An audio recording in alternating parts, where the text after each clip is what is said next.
Opportunity देने के लिए कि आज मैं एक प्रेजेंटेशन शेयर कर सकता हूँ। तो मैं सबसे पहले स्लाइड शेयर करूंगा और सेम हेल्थ टॉपिक पर हम बात करेंगे। आई होप मेरी स्लाइड आप सब लोगों को दिख रही होगी। यस यस, क्लियर है। Thank you so much. तो टॉपिक का नाम मैं ज़्यादातर ये रखता हूँ कि हेल्थ फर्स्ट। हेल्थ फर्स्ट क्यों होनी चाहिए? क्योंकि हेल्थ इसलिए जरूरी होती है कि अगर एक इंसान के पास बहुत सारा धन है, बहुत सारा पैसा है, लेकिन अगर उसको उसकी तबीयत ठीक नहीं है, उसकी हेल्थ ठीक नहीं है, वो बीमार रहता है, तो उसके पैसे का कोई फायदा नहीं है। अगर एक इंसान के पास बहुत सारा पैसा है और अगर उसको डायबिटीज है तो वो चाह कर भी मीठा नहीं खा सकता। अगर एक इंसान के पास बहुत सारा पैसा है लेकिन अगर उसके घुटने की कार्टिलेज खराब है और उसके घुटने खराब है, तो वो कितना भी पैसे वाला क्यों ना हो, वो वॉक नहीं कर सकता, वो जॉगिंग नहीं कर सकता, वो गाड़ी ड्राइव नहीं कर सकता, स्पोर्ट्स गाड़ी नहीं चला सकता, वो बहुत सारी एक्टिविटीज नहीं कर सकता जो एक हेल्दी इंसान कर सकता है। लेकिन अगर एक इंसान बहुत ज्यादा हेल्दी है और उसके पास पैसे की इतनी ज्यादा कमी है और पैसा उसके पास इतना ज्यादा नहीं है, लिमिटेड पैसा है, लेकिन अगर वो नीम के पेड़ के नीचे खाट डाल के भी अगर सोता है तो वो बहुत हेल्दी रह सकता है, बहुत खुश रह सकता है। इसीलिए हेल्थ सबसे ज्यादा जरूरी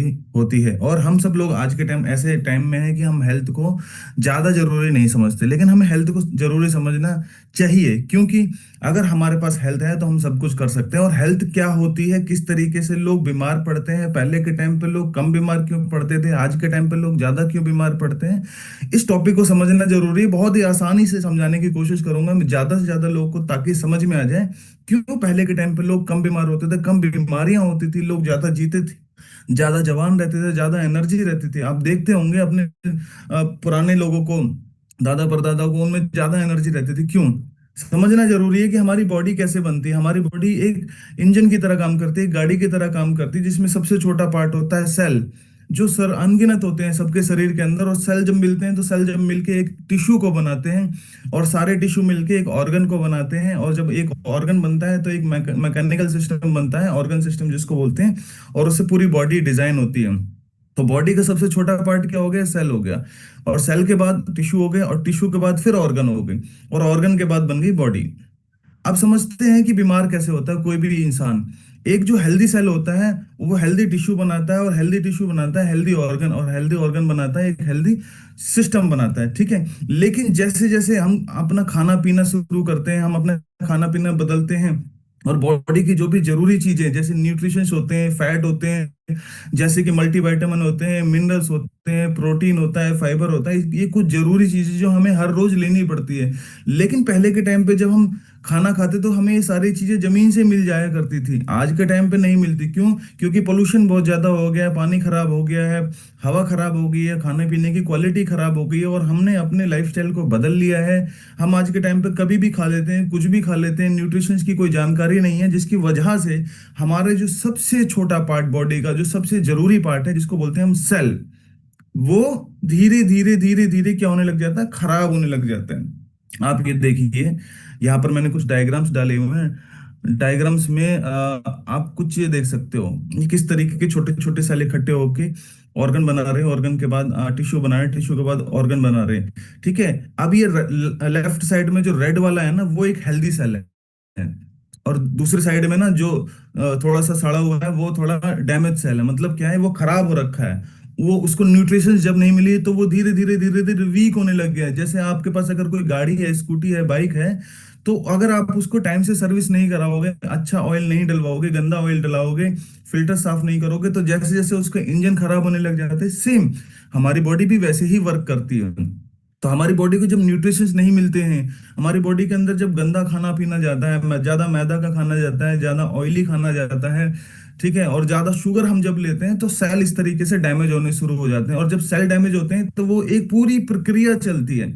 एक सेल डैमेज होगा तो वो दूसरे को डैमेज करेगा। जैसे जैसे मोहल्ले में एक खराब बच्चा, वो क्या करता है? अपने अपने जैसे बच्चा ढूंढने की कोशिश करेगा और वो अपने आप एक अपने लड़के को अपने जैसा बना ही देगा, जिसके साथ रहना शुरू करेगा। और जब दो बच्चे ऐसे हो जाएंगे तो वो और बच्चों को ऐसे ढूंढेंगे और वो उन दोनों को ऐसा बना देंगे अपने जैसा। और ये एक एक दिन क्या होता है, गुच्छा बन जाएगा। ये देखिए डायग्राम, ये हेल्दी टिश्यू का है। सेम जब ये डैमेज हो जाता है तो ये इस तरीके से ग्रुप बनाना शुरू कर जाता है और ये डबल होना शुरू हो जाता है। सेम कैंसर के सेल भी इसी तरीके से काम करते हैं। डायबिटीज के सेल भी इसी तरीके से काम करते हैं, बीपी के सेल भी इसी तरीके से काम करते हैं, थायराइड के सेल भी इसी तरीके से काम करते हैं। कोई भी बीमारी जो हमारे शरीर में होती है वो इसी तरीके से होती है। एक डैमेज सेल अपना ग्रुप बनाना शुरू कर देता है, और जब वो ज्यादा ग्रुप हो जाता है तो वो किसी भी ऑर्गन पे अटैक करना शुरू कर देता है। जैसे लिवर का हमने यहाँ पे एग्जांपल दिया हुआ है। आप देख सकते हो ये जब सेल का गुच्छा बन गया तो ये लीवर के अंदर क्या करने लग गया, लीवर का एक पार्ट को खराब करने लग गया है। सेम, अगर आप, मैंने एक और डायग्राम यहाँ पे दिया है, एक नॉर्मल सेल है, जब नॉर्मल सेल इस तरीके से खराब हो जाता है तो वो भी सेम सेम क्या करता है, अपना ग्रुप बनाना शुरू कर देता है और बाकी के सेलों को भी खराब करना शुरू कर देता है और ऑर्गन पे अटैक करना शुरू कर देता है। तो बीमारी की जड़ क्या हुई? बीमारी की जड़ आप सब लोग लिख भी सकते हो मैसेज में, जिस चीज को समझ में आ रहा है। नए लोगों के लिए अच्छी बात है, लेकिन पुराने लोगों ने प्रेजेंटेशन पहले देखी होगी, लेकिन फिर भी रिवाइज हो जाता है। सेम देखो, लंग्स भी इसी तरीके से खराब होते हैं। बहुत सारे, जो एक सेल खराब होता है वो धीरे धीरे धीरे धीरे क्या करता है, अपना ग्रुप बनाना शुरू कर देता है और ऑर्गन पे अटैक करना शुरू कर देता है। खराब क्यों हुए? खराब इसलिए हुए, क्यों? क्योंकि एक सेल जो हेल्दी रहना चाहता है उसकी कुछ जरूरतें हैं। जरूरत क्या है? न्यूट्रिशन जरूरत है, अच्छा खाना जरूरत है, अच्छा पानी जरूरत है। लेकिन आज के टाइम पे क्या मिल रहा है? पोल्यूशन बहुत ज्यादा, स्ट्रेस बहुत ज्यादा, पुअर डाइट है बहुत ज्यादा, ठीक है। और उसके बाद पानी भी कैसा भी पी रहे हैं हम, मैदा खाए जा रहे हैं हम, बहुत सारी चीजें, बहुत सारी एक्टिविटी ऐसी कर रहे हैं जिसकी वजह से हमें प्रॉब्लम आनी शुरू हो जाती है। छह जरूरी चीजें हैं हमारे सामने। ये एक समझना हमें सबको जरूरी है कि लोग बोलते हैं कि क्या जरूरत है सप्लीमेंट की, क्या जरूरत है, हम तो रोटी खाते हैं, हम बीमार हो जाते हैं, फिर भी हम तो बाहर का कुछ नहीं खाते, लेकिन खा रहे बहुत सारी चीजें होते हैं। तो शरीर की जो जरूरी चीजें हैं, वो सबसे पहला, सबसे इंपॉर्टेंट जो चीज है वो है वाटर, और वाटर से मिलने वाली प्रोटीन, वो मिनरल्स। ठीक है, पानी कौन सा पी रहे हैं इसको जानना जरूरी है। अगले टॉपिक में पानी के ऊपर भी बात करेंगे हम, ठीक है। और पानी के अंदर कितने मिनरल्स हमें पहले मिलते थे जो अब नहीं मिल रहे हैं, हम इसको भी जानना जरूरी है। प्रोटीन कितना लेना चाहिए हमें, डेली प्रोटीन की रिक्वायरमेंट कितनी है। जब प्रोटीन की रिक्वायरमेंट पूरी नहीं होती है तो बॉडी वीक होने लग जाती है, मसल्स ब्रेक होने लग जाते हैं, थकान रहने लग जाती है, एंजाइटी रहने लग जाती है, शरीर टूटने लग जाता है, एनर्जी कम कम लगने लग जाती है। सारे सिम्टम्स जो होते हैं वो प्रोटीन के सिम्टम्स होते हैं। विटामिन्स भी हमारे लिए बहुत ज्यादा जरूरी है, विटामिन्स लेना बहुत जरूरी है। कार्ब एनर्जी बनाता है हमारी बॉडी के अंदर, कार्ब लेना बहुत जरूरी है, और गुड फैट लेने भी बहुत ज्यादा जरूरी है। आजकल हम गुड फैट नहीं लेते, वैसे बहुत सारा बैड फैट लेना हम शुरू कर देते हैं। ठीक है, पानी का सोर्स क्या है? पानी का आप सोर्स देख सकते हो कि हम कहाँ से पानी ले रहे हैं। आयरन कहाँ से मिलता है हमें? आयरन हमें, कैल्शियम कहाँ से मिलता है, आयरन कहाँ से मिलता है, इन सारे के सप्लीमेंट्स आप सब ले सकते हो। प्रोटीन कहाँ से मिलता है? प्रोटीन की डेफिशिएंसी बहुत सारे लोगों के अंदर, प्रोटीन की नीड को पूरा नहीं कर रहे हैं। क्या आपको पता है कि हम एक एक नॉर्मल इंसान को प्रोटीन कितना चाहिए डेली? डेली हमें ऐसा लगता है कि जो लोग वर्कआउट कर रहे हैं, जो लोग एक्सरसाइज कर रहे हैं, जो लोग जिम जा रहे हैं, उनको प्रोटीन की जरूरत नहीं। एक इंसान जो घर पे रह रहा है, कोई भी काम नहीं कर रहा, उसके बावजूद भी उसे डेली प्रोटीन की जरूरत चाहिए चाहिए। आरडीए की गाइडलाइन के अकॉर्डिंग उसका 0.8 ग्राम पर केजी पर, 0.8 ग्राम पर केजी पर उसको प्रोटीन डेली चाहिए चाहिए। क्योंकि अगर हम कुछ नहीं भी करते हैं, सिर्फ खाली बैठे होते हैं, तब भी हमारी बॉडी काम कर रही होती है।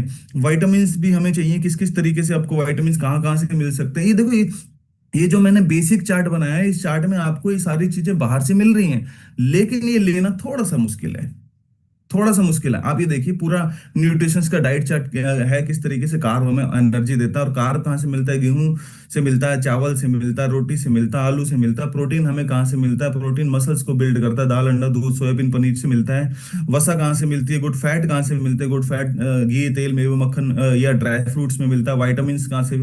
फल सब्जियों में मिलता है। इन सारों का बैलेंस करना बहुत मुश्किल है। हम जितनी रिक्वायरमेंट हमें विटामिन की, जितनी रिक्वायरमेंट हमें मिनरल्स की, जितनी रिक्वायरमेंट हमें प्रोटीन फैट की है, फाइबर की, वो सारी चीजों का बैलेंस करना हमें बड़ा मुश्किल होता है। और इसीलिए हमें जरूरत होती है सप्लीमेंट की, क्योंकि सप्लीमेंट हमें एक बैलेंस डाइट दे देता है। सप्लीमेंट हमें बेसिक्स, जो भी हमें जरूरी होती हैं चीजें, उन सारी चीजों को पूरा कर देता है। अगर आपने मुझे प्रोटीन की जरूरत है 0.8 ग्राम पे, फॉर एग्जांपल, तो मैं कैसे कैलकुलेट करूंगा कि प्रोटीन किस तरीके से मैं अपना पूरा करूं? अंडे में कितना प्रोटीन है, और दाल में कितना प्रोटीन है, कौन सी दाल के अंदर कितने अमीनो एसेंशियल्स हैं? क्योंकि एक दाल के अंदर सारे अमीनो एसेंशियल्स नहीं मिलते हैं, तो जिसकी वजह से दाल तो मैं खा लेता हूँ, लेकिन एक ही दाल से वो एक लिमिटेड प्रोटीन मिल गया, सारे अमीनो एसेंशियल्स जब नहीं गए तो वो प्रोटीन पूरा नहीं हुआ। इसीलिए हमें सप्लीमेंट की जरूरत होती है। और सप्लीमेंट होता क्या है? बहुत सारे लोगों को मिथ है कि सप्लीमेंट दवाई होती है, क्योंकि कैप्सूल के जैसा लगता है ना। इसीलिए दवाई लगती है। लेकिन इसको हम थोड़ा सा ध्यान से और लॉजिकली समझने की अगर हम कोशिश करते हैं, तो पहले के टाइम पे क्या होता था, जनसंख्या कम थी, पोल्यूशन कम था, एनवायरनमेंट साफ रहता था, ज्यादातर खेती बाड़ी हुआ करती थी। तो क्या करते थे, रीच ज्यादा थी, फ्रूट्स की सप्लीमेंट्स की रीच ज्यादा थी। लोगों को अगर फ्रूट चाहिए था, लोगों को अगर सप्लीमेंट की जगह पे वेजिटेबल्स चाहिए थे, तो वो खेतों से लेते थे, वो बागों से लेते थे, वो जाते थे डायरेक्ट खाते थे, रॉ फ्रूट खाते थे। प्लस जो फ्रूट और वेजिटेबल्स होते थे, वो केमिकल से बचे हुए थे, वो डायरेक्ट जमीन से अच्छे पानी से बनते थे। लेकिन आजकल केमिकल से बन रहे हैं। तो लोग पहले फ्रूट खाते थे, जिसकी वजह से उनकी न्यूट्रिशंस वैल्यू पूरी हो जाती थी। आप देखते होंगे कि पहले के टाइम पे लोग चटनी से भी रोटी खाते थे तो भी हेल्दी रहते थे। क्यों? क्योंकि वहां के अनाज में, वहां की जमीन में, वहां के फ्रूट्स में, वहां के वेजिटेबल्स में बहुत पावर हुआ करती थी। लेकिन आज के टाइम पे जैसे जैसे सिनेरियो बढ़ता गया, गंदगी बढ़ती गई, जनसंख्या बढ़ती गई, तो क्या है कि जो ये जरूरी चीजें हैं वो कम होती गई। क्योंकि ये तो लिमिटेड ही है। अब हम जनसंख्या ज्यादा बढ़ाएंगे तो क्या होगा, इनकी रीच कम हो जाएगी, और ज्यादा प्रोडक्शन के लिए केमिकल का इस्तेमाल होने लग गया, जिसकी वजह से पोल्यूशन, जमीन और केमिकल की वजह से जो फ्रूट्स और जो वेजिटेबल्स और जो अनाज, जो भी खाने पीने की चीजें आ रही हैं, वो सारी दूषित आने लगी हैं। अब इनको पूरा किया है, कैसे पूरा किया जाए, इन्हीं फ्रूट को अच्छी तरीके से रॉ का एक्सट्रैक्ट निकालकर सप्लीमेंट की कैप्सूल में डाल दिया गया है। ये वही एप्पल है जो हम पहले खाते थे, बस एप्पल के रॉ को डाल के सीधा कैप्सूल में डाल दिया गया। ये वही आंवला है जो हम आंवला पहले खाते थे, बस आंवला के एक्सट्रैक्ट को निकाल के सप्लीमेंट में डाल दिया गया। सेम सप्लीमेंट से यही चीज होती है, बस पहले फ्रूट ऐसे होते थे गोल, अब फ्रूट कैप्सूल फॉर्म में आने लग गए हैं। थोड़ा टेक्निकल इशू है, इसलिए मेरा कैमरा चला गया। तो आप पीपीटी तो आपको दिखाई दे रही है, तो आप पीपीटी पे ध्यान देना, ठीक है सर। तो सप्लीमेंट और मेडिसिन में क्या फर्क होता है? सप्लीमेंट जो लिया जाता है वो बीमारी से पहले लिया जाता है, लेकिन जो दवाई जो होती है वो बीमारी के बाद लिया जाता है। अब आप डिसाइड करिए आपको क्या चीज चाहिए, बीमार होने के बाद दवाई खाना है, या पहले सप्लीमेंट खा के अपने आप को हेल्दी रखना है। लोग कहते हैं सप्लीमेंट क्यों खाऊं मैं, अभी तो मेरी एज नहीं है, मुझे जरूरी क्या है, मेरे बच्चों को क्या जरूरत है, मैं तो हेल्दी हूँ। जी हाँ, हेल्दी रहने के लिए ही सप्लीमेंट खाना है आपको। सप्लीमेंट खाना ही इसलिए है आपको, ताकि आप बीमार ना पड़ सको। क्योंकि बीमार होने के बाद तो दवाइयां खानी है, फिर तो डॉक्टर के पास जाएंगे। ठीक है, तो आप अपनी फूड चॉइस को बढ़ा सकते हो, और कुछ छोटी छोटी आदतें अपने अंदर डेवलप कर सकते हैं। मैंने सामने छोटी छोटी आदतें भी लिखी हैं, जैसे सुबह उठना है, सुबह उठकर बिना गार्लिक करे, बिना कुल्ला करे, आपको मुंह के अंदर पानी डाल के गरारे करके पानी पीना है। क्यों पीना है?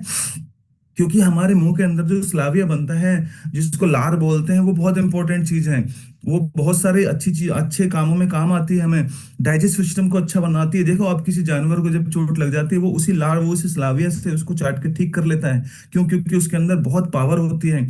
तो सेम, लेकिन जैसे वेस्टर्न कल्चर आता गया है, तो हम क्या करते हैं, हम पहले टूथ ब्रश करते हैं। जी नहीं, पहले टूथ ब्रश नहीं करना है, पहले पानी पीना है, हल्का गुनगुना होता है, बहुत अच्छी बात है। अदरवाइज अगर आप नॉर्मल पानी पी रहे हो, उसमें आप सीएमडी अगर ऐड करते हो, तो अमेजिंग रिजल्ट है। आप 1 महीने सीएमडी ऐड करके पानी पीजिए, 1 गिलास 2 गिलास सुबह सुबह उठते, मैं दावा करता हूँ, मैं गारंटी देता हूँ, आपका मेटाबॉलिज्म, आपका डाइजेस्टिव सिस्टम इतना शानदार हो जाएगा कि आपको लगेगा पेट एकदम हल्का है। सुबह उठते ही चाय नहीं पीनी है। जी हाँ, आप इस बात को ध्यान रखना, हिंदुस्तान में 90% लोग ऐसे हैं जो चाय पी रहे हैं।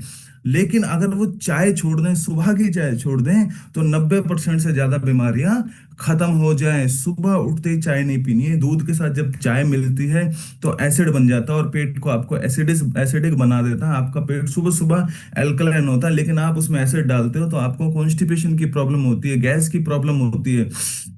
ठीक है, सुबह उठते ही आपको टूथपेस्ट नहीं करना है। टूथपेस्ट करना है तो आप नॉर्मल कोई भी वेज वाला टूथपेस्ट, कोई भी आप क्या कहते हैं, केमिकल फ्री वाला टूथपेस्ट का इस्तेमाल करिए। खाने पीने में न्यूट्रिशंस वैल्यू का आप चेक कर सकते हो, और अगर आप न्यूट्रिशंस वैल्यू को कैलकुलेट नहीं कर सकते हो, तो वेस्लिम शेक आप ले सकते हो। उसके अंदर आपको सारे मल्टीविटामिन मिलते हैं, उसके अंदर आपको सारे मिनरल्स मिलते हैं, उसके अंदर आपको प्रोटीन मिलता है, फाइबर मिलता है, जो भी बेसिक जरूरी चीजें हैं, वो हमें सारी चीजें मिल जाते हैं अच्छी तरीके से। हमें फाइबर का इस्तेमाल करना है। फाइबर का काम होता है बॉडी को क्लीन करने का। एक अगले टॉपिक पे मैंने अपने फाइबर का सेशन भी रखा है, तो हम आपको उसमें डीप में बताएंगे कि फाइबर की जरूरत क्या होती है। तो फाइबर का इस्तेमाल करना है। फाइबर मिलता है हमें कच्ची सब्जियों में, जो हमारी बॉडी को साफ करता है। और अगर आप वो सारी चीजें नहीं खा सकते हो तो आप इस्तेमाल कर सकते हो वेस्टीज फाइबर का। प्रोटीन की जरूरत को पूरा करना है, जैसे कि मैंने बताया आईडीए के गाइडलाइन के अकॉर्डिंग प्रोटीन होना चाहिए 0.8 ग्राम। जी हाँ, 0.8 ग्राम। लेकिन जो एक्टिविटी कर रहा है, जो वर्कआउट कर रहा है, जैसे फॉर एग्जांपल मैं अपनी अगर बात करूं, तो मैं रेगुलरली स्ट्रेंथ वर्कआउट करता हूं, तो मुझे पर केजी पर 2 ग्राम प्रोटीन चाहिए होता है। जी हाँ, 77 मेरा वेट है, तो आप फॉर एग्जांपल लगा के देखिए कि अगर मेरा 77 वेट है तो मुझे 144 ग्राम प्रोटीन चाहिए। हाउ इट इज पॉसिबल, कि मैं किस तरीके से अपना प्रोटीन को पूरा कर सकता हूँ? तो इसके लिए हम यूज कर सकते हैं वेस्टीज का प्रोटीन पाउडर। और साथ में कुछ चीजें जो मैं आपको अब बताऊंगा, ये चीजें जरूर ध्यान रखना है, क्योंकि हमारी जो आदतें हैं वो खराब हो गई हैं, इसी की वजह से हम बीमार हो गए हैं। जी हाँ, लोग कहते हैं अपने छोटे छोटे बच्चों को भी बिस्किट खिलाना शुरू कर देते हैं। बिस्कुट, नमकीन, चिप्स, ब्रेड, ये मैदा, शुगर और पाम ऑयल, तीन चीजें याद रखना। मैदा, शुगर और पाम ऑयल से बनी हुई कोई भी चीज आपको नहीं खानी है। फास्ट फूड नहीं खाना है। फूड चॉइस बढ़ानी है, क्योंकि हम फोन लेने जाते हैं, कपड़े लेने जाते हैं, बड़ी चूजी होते हैं, लेकिन खाने में हमारे पास फूड चॉइस नहीं होता है। डेली वर्कआउट करना है और कुछ भी चीज नहीं खानी है। ठीक है, ये एक डाइट चार्ट बना हुआ है, किस तरीके से आपको क्या क्या चीजें चाहिए होती हैं, आप देख सकते हो। Thank you so much, wish you wealth. मैंने आई होप थोड़ा सा ज्यादा टाइम ले लिया है। Thank you so much Manish. Thank you very much.